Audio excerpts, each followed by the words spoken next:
Hi everybody, it's Andrew here. So today I'm going to be teaching you a card trick which is really simple but has a real kicker ending. It's a trick I learned a long time ago and it's one of those that's stuck in the back of my mind because it's just got that kicker ending. And I've done it a few times at parties and gigs and it always gets killer reactions, especially in a group scenario I've noticed. I'm going to give you a quick overview and then I'll teach it, but I'm also going to teach you a little bonus thing and it might suit your style a little better. It's just a different way of doing the trick. So you'll get any card selected. So we've got the 9 of clubs and you'll place it into the deck cleanly like so.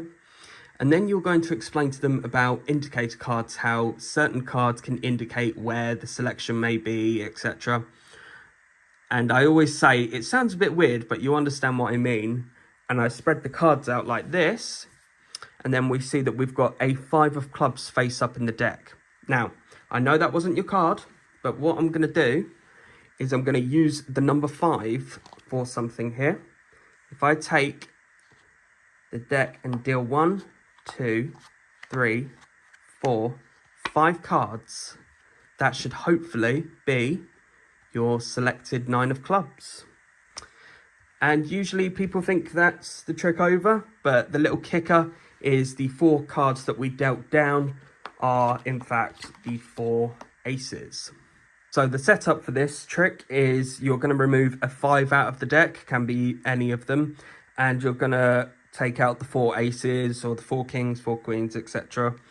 And the rest of the deck, completely normal. This is a normal deck of cards, no gaffs, nothing. But you're going to have a small setup at the beginning before you do this.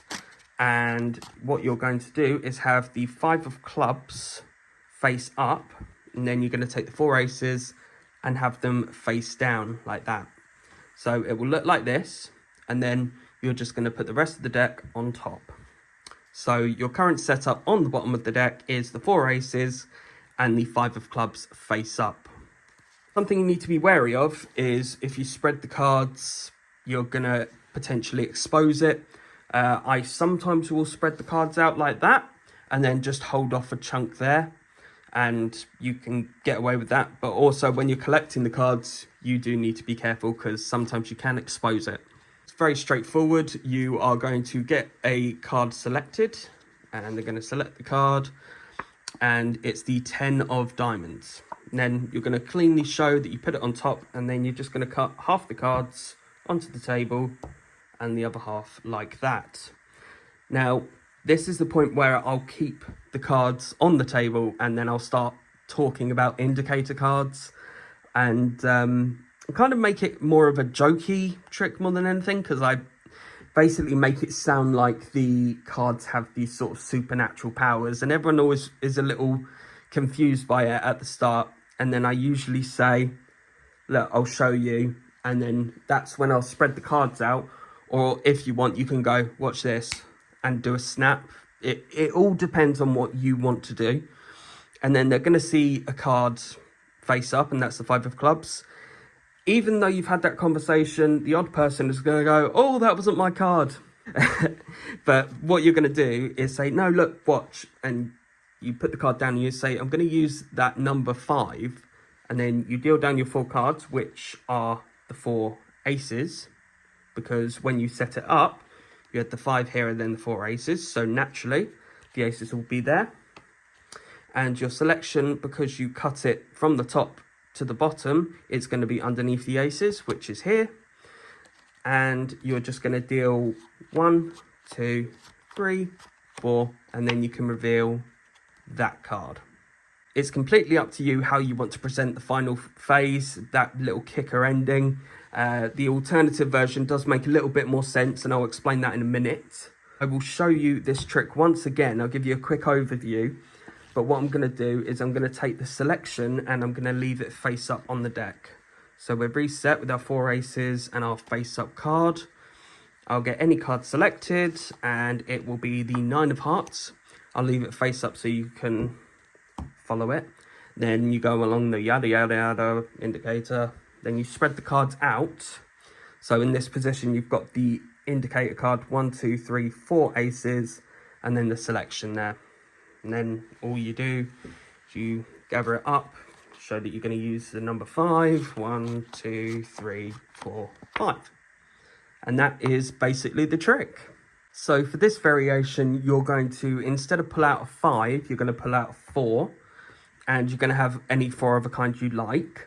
Now, the difference in setup here is you're going to take 3 of the cards, and they're going to go face down as normal, and the 4's going face up. And then you'll put those on the bottom of the deck, just like before. You're going to take a card that you want to force, and you're going to put that on top of the deck. You can use whichever force you want. You can use Riffle Force, Slip Cut Force, doesn't matter, as long as you are able to force that selection to them. So once you have done that, it works the same way. You put it on top like that, and you cut it into the deck, like so. And we're going to spread the cards out, and they're going to see a 4. And then you're just going to do the same thing again. The reveal is all the same. You're going to take the 4 and watch this. 1, 2, 3, and 4. And that is the selection. And the reason why I like this is because you're basically finding the mates to the selections, and you're finding the 10s there. So I feel like it makes a little bit more sense because it's a random selection the first time, and then you just randomly have 4 aces. Maybe that would make sense to a card player, but I feel like this one kind of works really well together. So that was my tutorial on a really simple card trick with a kicker ending. I really hope you guys enjoyed this video. If you did, I'd appreciate it if you dropped a like, and you also commented what you want to see next. Do you want to see some cardistry? Do you want to see some table work, some more card trick tutorials? I would love some feedback. Anyway, I hope you guys have a good day, and I'll see you in the next video.